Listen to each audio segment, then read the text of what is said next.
जयपुर से दिल्ली बहन आ रही थी, ये हमें, मुझे और भाई को, हम दोनों को मालूम था पिछले हफ्ते, बाकी किसी को नहीं पता था। तो अब ये क्लिप देखो, एकदम से वो घर पे आई और सबके रिएक्शन कैसे थे।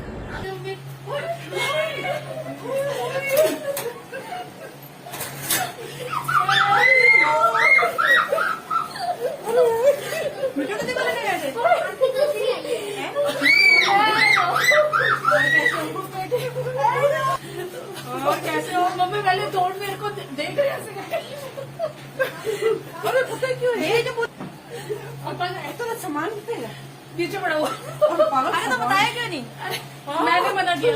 अच्छा वो बोली जा रहा था सुबह मानिए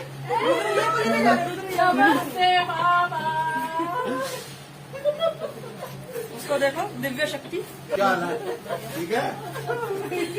हेलो कैसे हो?